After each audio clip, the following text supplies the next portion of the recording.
The ocean had taken 14 days to cross. 14 days in the belly of a ship that rolled and pitched through Atlantic swells. 14 days for Unteroffizier Hermann Böttcher to imagine what waited on the other side. He'd been told America was weak, divided, crumbling, under the weight of its own corruption. He gripped the railing as the gangplank swayed beneath his boots. June 4th, 1943, Norfolk, Virginia, enemy territory. And through the morning fog rolling off the harbor, he saw something that made his breath catch in his throat. The propaganda had lied. White dock workers moved alongside black Americans. Not separated, not at gunpoint, just working, operating machinery that looked like it belonged in a science fiction novel. Cranes lifting cargo that would take 100 men back home. Women in coveralls guided steel beams through the air with hand signals. Confident, efficient, in control. Children hawked newspapers at the gates, laughing, playing. Nobody ran at the sight of German uniforms. Böttcher leaned toward the man behind him. His voice barely rose above a whisper. Die Amerikaner sind verrückt. The Americans are crazy. He couldn't have known it then, but that whisper would echo through history. Through the pages of his memoir, published in Germany 9 years later. Through thousands of letters that would cross the ocean in reverse. Through the lives of men who came as enemies and left as something else entirely. The base stretched out before them like a vision from another world. 4,300 acres of docks and warehouses and machinery, cranes working in perfect rhythm, dozens of ships being loaded and unloaded simultaneously.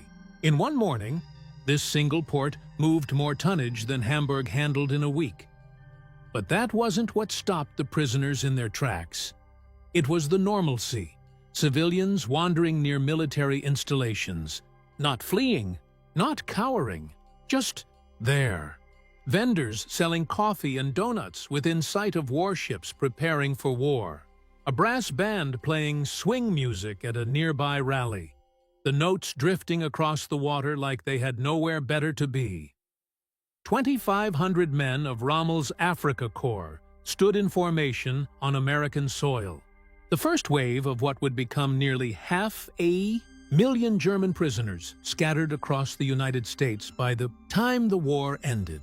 They'd expected camps, brutality, the same treatment Germany gave its enemies. What they got instead would haunt them far more than any beating ever could. They came expecting to find a nation at war. Instead, they found a country that refused to stop being itself. The processing began immediately, and with it, the first impossibility. German military doctrine was simple. Prisoners were either useful or they were burdens. The Geneva Convention was something you acknowledged when it suited you, ignored when it didn't. But here, American officers were reading them their rights. In fluent German, asking about dietary restrictions, medical needs, religious requirements. One prisoner watched as a sergeant with a clearly Jewish name distributed Red Cross packages, explained in careful German that kosher meals were available if needed. Several men laughed nervously. They thought it was mockery, some cruel joke before the real treatment began. It wasn't a joke. The American military had actually prepared for the religious dietary needs of enemies who'd been hunting their people across Europe. The medical inspections defied everything they understood about warfare. German soldiers with wounds, men who'd been shooting at American convoys weeks earlier, received penicillin, that miracle drug barely available even to Wehrmacht field hospitals. The same medicine American boys got.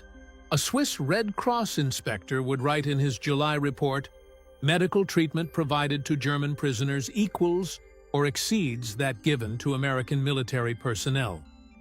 The prisoners thought he was exaggerating. He wasn't. At one point during the processing, a black medical technician drew blood from Wehrmacht officers for routine health screening. Back home, such racial contact would be legally forbidden, a crime punishable by death. Here, it was standard procedure. Nobody even blinked. But the mess hall, that's where reality truly started to crack. They were led into a facility where American sailors were already eating. Enemies who'd been trying to sink each other's ships in the Atlantic, sitting in the same room, using the same food lines, eating the same quality meals. The Americans barely looked up. They were more interested in a baseball game crackling through a radio than in the Germans sitting 50 feet away. One prisoner stared at his tray. Real meat, fresh bread, vegetables that hadn't been frozen or canned for months. He'd been prepared for starvation, for beatings, for the kind of treatment Germany handed out. Instead, he got 3 hot meals and Americans who couldn't care less that he was the enemy. The dissonance was almost physical, like trying to hold 2 opposite truths in your mind at once. The train journey west felt like falling through layers of illusion. They weren't transported in boxcars. They rode in actual passenger coaches, cushioned seats, windows you could see through. The trains stopped at regular stations, and at every stop, civilians gathered to watch. At Union Station in Washington, hundreds of people milled around the platforms. German prisoners watched through the windows as American families said goodbye to soldiers heading off to training camps. Wives kissing husbands in public, children waving flags, teenagers sharing milkshakes at the station restaurant. Enemies and families occupied the same platform, separated only by glass and a handful of guards who seemed more interested in directing traffic than watching prisoners. The trains rolled through industrial areas that should have been hidden, camouflaged, protected. Instead, factories advertised themselves with massive letters. The Glenn L. Martin Aircraft Plant in Baltimore had a parking lot visible from the tracks, full of workers' personal automobiles.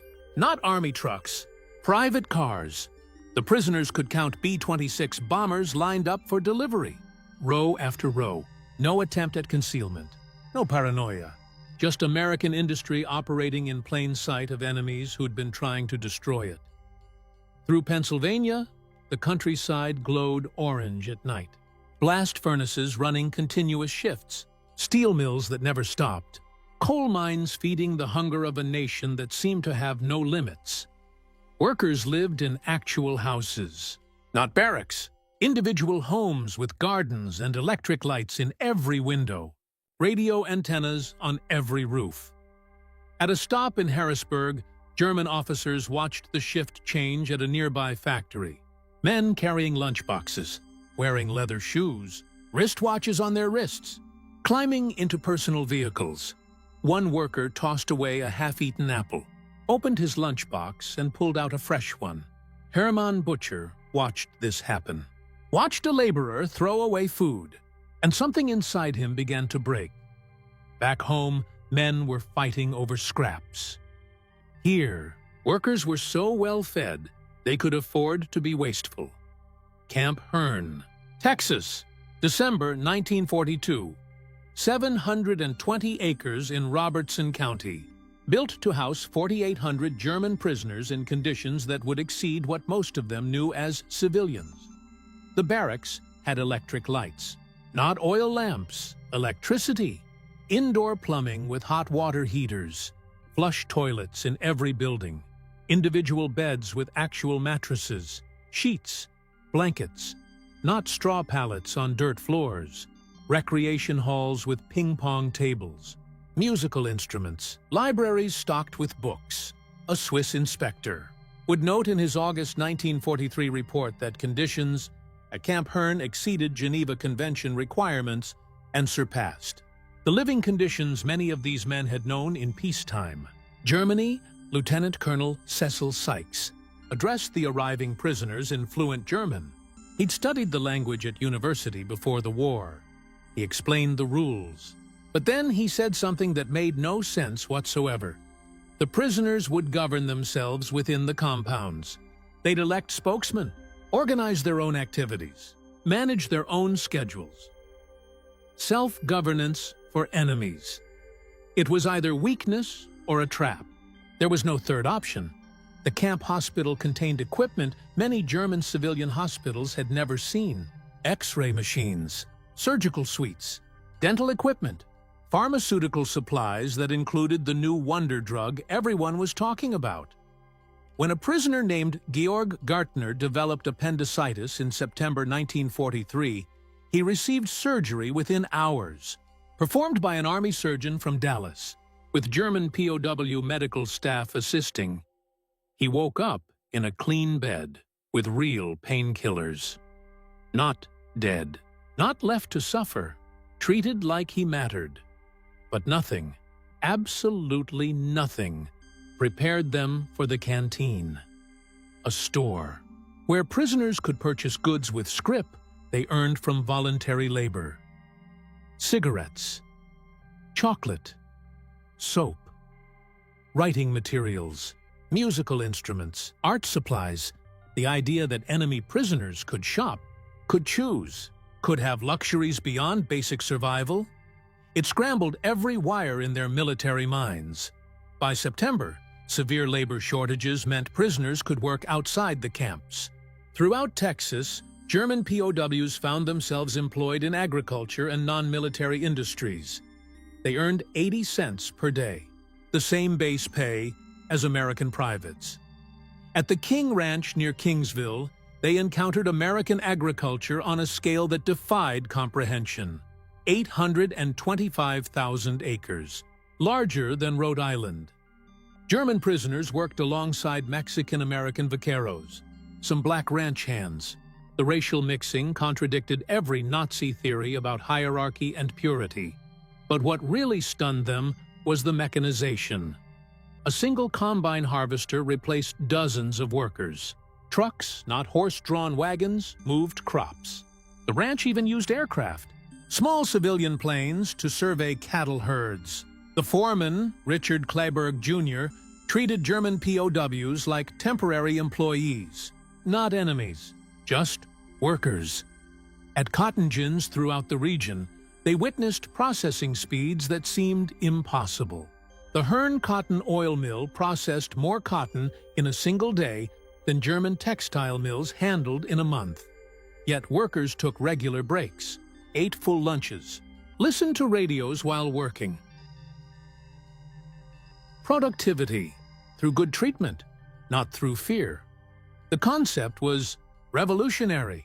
What broke their minds even further was the politics. FBI monitoring reports would later reveal that German POWs were shocked to hear American farmers openly criticizing Roosevelt, complaining about government policies without fear of arrest. At one farm near Bryan, a farmer told a Department of Agriculture inspector to go to hell over crop allocation disputes. The farmer faced no consequences. Such defiance would mean death back home. Here it was just Tuesday in December 1943, the town of Hearn did something incomprehensible. They gave their enemies Christmas. The entire town, population 2,000, mobilized to ensure German prisoners had a proper celebration. Not because they had to, because they wanted to. Local churches collected 4,800 individual gift packages, one for every prisoner. Schools contributed handmade cards, decorations. The American Legion Post 164, veterans who'd fought Germans in the First War, donated cigarettes and candy and sports equipment to current German enemies. The Lions Club provided musical instruments. The Garden Club decorated the camp with holly and evergreen boughs. A 30-foot Christmas tree stood in the main compound, decorated with electric lights that burned continuously, using more electricity than entire German villages had for all purposes. Local church choirs learned German Christmas. Carols, phonetically, performed. Concerts for prisoners in their native language. Mrs. Sarah Patterson directed the Methodist choir. Her son was fighting in Italy at that very moment. She stood in front of German soldiers and sang them songs of peace. several prisoners broke down crying. The cognitive dissonance was too much. Their minds couldn't reconcile the kindness with the reality of war. The Christmas feast menu read like fantasy. Roast turkey, a full pound per man. Ham, candied sweet potatoes. Green beans, cornbread stuffing. Cranberry sauce, mince pie, apple pie. Ice cream, beer for enlisted men. California wine for officers, approximately 5,000 calories per person. Back home, German civilians were getting 1,200 calories a day, when rations were available at all. Working in Texas exposed the prisoners to America's racial contradictions, and those contradictions were more complex than any propaganda could capture. Black soldiers from the 359th Infantry Regiment occasionally served guard duty at Camp Herne. German POWs, raised on Nazi racial ideology, found themselves taking orders from Black Americans. Some requested transfers, refused to submit to what they'd been taught was an inferior race. Their requests were denied. But here's where it got strange. Those same German prisoners could eat in Herne restaurants that refused to serve the black soldiers guarding them, could attend movie theaters where their guards couldn't, sit in the main section. German enemies had more social freedom than American citizens who happened to be black. The paradox was impossible to ignore. At work sites, prisoners labored alongside Mexican-American and black workers. The efficiency of these mixed-race crews, when focused on tasks rather than skin color, challenged every Nazi theory about racial purity equaling productivity. German POWs picked cotton alongside black workers who consistently outperformed them. The master race kept getting shown up. The transformation happened slowly. Then, all at once, Hermann Böttcher arrived at Camp Herne in June 1943 as a convinced Nazi. He would write later about the gradual collapse of his ideology. Death by 1,000 small observations. The turning point came that Christmas, when Herne citizens gave presents to enemy prisoners. He wrote in his memoir, "These people, whose sons we had tried to kill, gave us gifts. Their kindness wasn't weakness, it was strength, the confidence of victors who knew they'd already won not just the war, but the peace that would follow." Böttcher would immigrate to America in 1953, became a citizen in 1958, worked as an engineer for General Motors until retirement. Georg Gärtner escaped from Camp Deming, New Mexico in September 1945. But instead of fleeing the country, he chose to stay, illegally. He lived under the name Dennis Wiles for 40 years, married an American woman, raised children, worked as a tennis instructor in California. When he finally surrendered in 1985 for a television documentary, he'd been American longer than he'd been German. Reinhold Pabel escaped from a camp in Illinois, not because of mistreatment, because he was bored, because he wanted to see more of this strange country. He lived illegally in Chicago for 7 years, worked in bookstores, married an American woman, finally surrendered voluntarily in 1953. The FBI investigation revealed he'd broken no laws except illegal entry. He received citizenship in 1959, became a successful businessman, later sponsored other German immigrants. These weren't isolated cases. They were patterns. Across 500 camps throughout America, German prisoners were discovering something that terrified them more than any battlefield: defeat. They were discovering that everything they'd been told was a lie. Camp Alva in Oklahoma specialized in agricultural training. German POWs managed a 200-acre demonstration farm using American techniques. They learned mechanical cultivation, crop rotation, soil conservation, hybrid seed development, skills they'd carry home to a devastated Germany. The program was so successful that local farmers competed to hire POW work crews, paid premium wages for enemy labor. Camp Concordia in Kansas became famous for its art program. German prisoners created murals that still exist in the Stone County Courthouse. In local buildings throughout the region, the camp orchestra, equipped with donated instruments, performed concerts for civilian audiences. The local newspaper reviewed these concerts favorably, noted the professional quality of enemy musicians. Art created by prisoners now fills Kansas museum collections. Camp Trinidad in Colorado faced brutal winters, temperatures reaching 20 below zero. The Army provided German POWs with Arctic-grade clothing, insulated barracks, increased caloric rations to 4,000 calories daily in winter. A Swiss inspector noted in February 1944 that German prisoners at Trinidad received better winter provisions than Wehrmacht troops on the Eastern Front, according to the prisoners' own admission. But perhaps the most unsettling thing was the information. German prisoners had access to American newspapers that criticized the war effort, revealed production problems, discussed strategic failures. The military deliberately provided diverse news sources, knowing that exposure to a free press would undermine totalitarian thinking more effectively than any propaganda. Radio programs featured commentary critical of military leadership. Comedians like Bob Hope mocked generals and politicians. Journalists like Edward R. Murrow questioned strategies. Congress debated military spending publicly, with dissenting opinions broadcast nationally, all of this accessible to enemy prisoners. The 1944 presidential election campaign seemed like democratic suicide to German military minds. Roosevelt faced a serious challenge from Thomas Dewey. During wartime, Republicans openly criticized war management. Newspapers published opposition views. Political cartoons mocked the commander-in-chief. Yet the war effort continued, even strengthened democracy functioning through apparent chaos. Not despite it. This demonstration fundamentally challenged everything they'd been taught about strong leadership requiring absolute authority.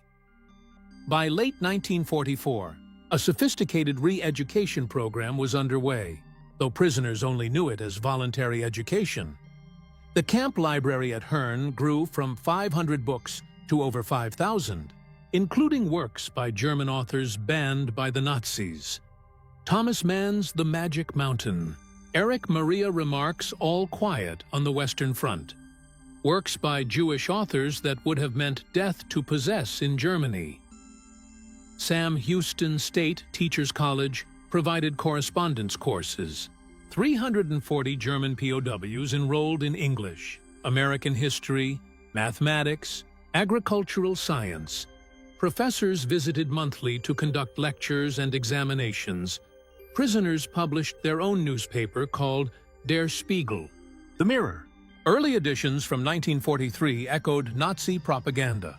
By late 1944, they featured democratic discussions. The transformation was measurable. Documented Army psychologists identified 3 categories of prisoners. Anti-Nazis, about 10%. Non-political prisoners, 75%. Ardent Nazis, 15%. Each group received different treatment designed to maximize ideological transformation. Anti-Nazi prisoners, identified through careful screening, received additional privileges and education. They became barracks leaders, discussion moderators, newspaper editors. Their influence on non-political prisoners was carefully cultivated. Weekly, reports tracked ideological shifts across the camp population. 1. Major wrote in November 1944, "The transformation rate exceeds expectations. Approximately 60% of non-political prisoners show measurable movement toward democratic ideals." After 6 months of exposure to American society, working in American facilities exposed POWs to casual abundance that seemed like mockery. At the Alcoa aluminum plant in Rockdale, Texas, workers discarded more aluminum scrap in a day than German aircraft factories could acquire in a week. German POWs were assigned to scrap collection, gave them direct exposure to American industrial waste. Food processing plants provided the deepest psychological shock. At the Stokely Brothers Cannery in Cameron, perfectly edible produce was discarded for minor cosmetic flaws. Tomatoes slightly underripe, corn with irregular kernels, beans with minor blemishes, all destroyed while German civilians starved. One prisoner, Corporal Friedrich Müller, wrote in a letter, "Today we destroyed hundreds of pounds of fruit because it didn't meet canning standards. Fruit that would be treasure in Germany is garbage here." The American supervisor apologized to us for the waste. He didn't understand he was apologizing for abundance we couldn't even imagine. The waste wasn't cruelty. It was prosperity so extreme it became incomprehensible. International Red Cross inspections consistently rated American POW camps above Geneva Convention requirements. These neutral assessments provide crucial verification. Inspector Guy Metro wrote in August 1944, "American camps exceed treaty requirements in all categories. Food rations equal or surpass American military rations. Medical care is equivalent to American military hospitals. Educational and recreational opportunities exceed many American military training facilities." Specific findings from Camp Hearn. Caloric intake between 3,300 and 3,800 calories daily. Geneva Convention required 2,000. Living space, 40 square feet per man. Convention required 27 medical staff. One doctor per 500 prisoners. Convention required 1 per 1,000. Another inspector compared American camps to other Allied nations. Having inspected POW facilities in Canada, Britain, and Australia, I can state definitively that American camps provide superior conditions. The distinction is not just material, but philosophical. Americans treat prisoners as temporarily displaced persons rather than enemies. At factories throughout Texas, POWs observed production methods that revolutionized their understanding of industrial efficiency. The Lone Star Steel Plant in Dangerfield produced more in a month than the entire Ruhr Valley before Allied bombing. The secret wasn't just machinery, it was motivation. Workers competed for production bonuses, suggested efficiency improvements, took pride in output. Charts displayed each shift's production like sports scores. Workers wore company pins, bought war bonds with overtime pay, painted bomber names on steel designated for military use. Morale driving productivity, not fear. At railroad yards, the coordination astounded German logistics officers. Trains arrived on precise schedules. Loading equipment operated continuously. Telegraph and telephone systems coordinated nationwide transport. No central planning committee. Just capitalism organizing itself for war production. As Germany collapsed in spring 1945, American authorities prepared prisoners for return to a destroyed homeland. The preparation exceeded simple repatriation. Courses in civil administration prepared POWs for managing destroyed cities. Agricultural training emphasized feeding starving populations. Medical personnel learned public health techniques for epidemic prevention. The military identified potential democratic leaders among prisoners, provided additional training in governance and administration. By May 1945, 31,000 prisoners were enrolled in vocational training, 18,000 studying English, 12,000 in agricultural programs, 8,500 in technical courses, 6,200 in business administration. Future Marshall Plan concepts were explained to prisoners before public announcement. State Department officials visited camps, explaining American intentions to rebuild rather than punish Germany. This incomprehensible generosity from Victor II vanquished shattered final remnants of Nazi ideology about racial struggle and survival of the fittest. The numbers tell the story of transformation of 425,000 German POWs in America. Only 2,200 escape attempts occurred. 0.52%. only 54 successful escapes lasting more than 30 days, 0.01%.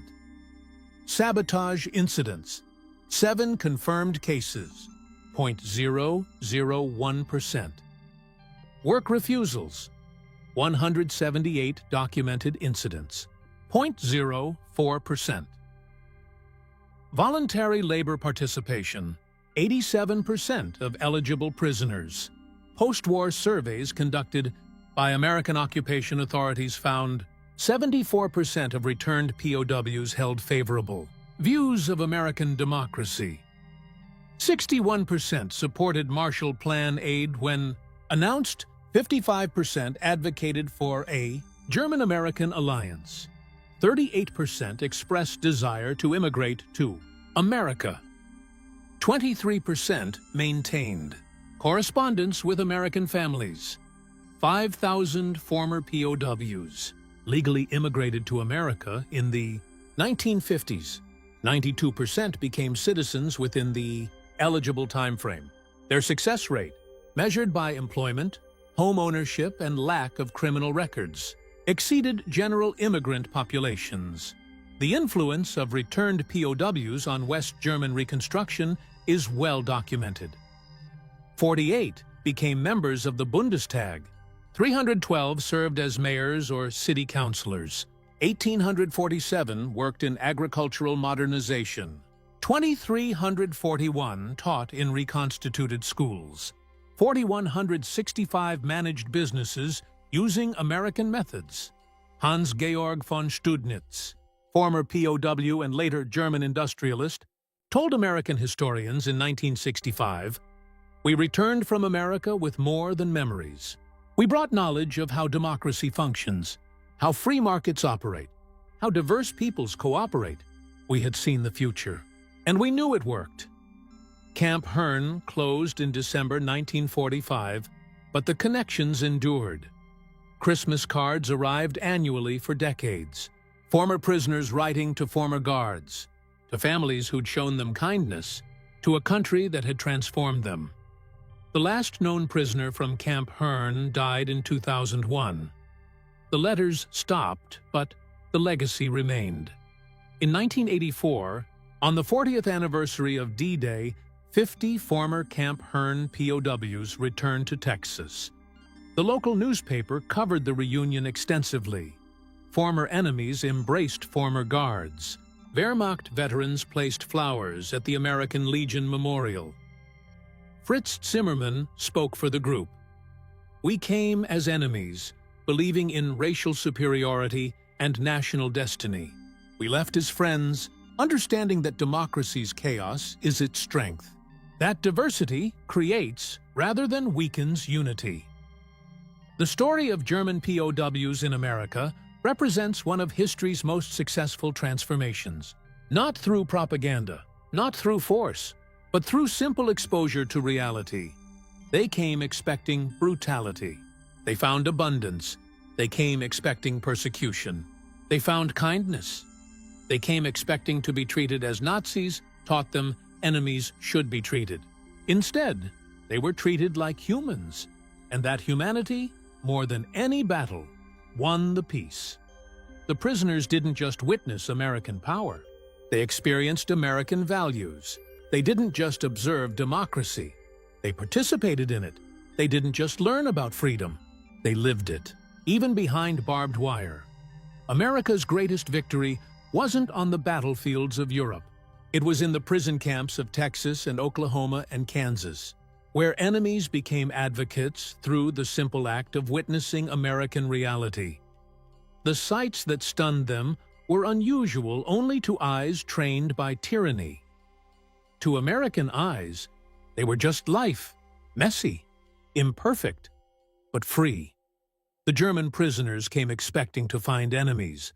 Instead, they found mirrors of what they could become. And in that reflection, they saw a future worth fighting for, worth building, worth believing in.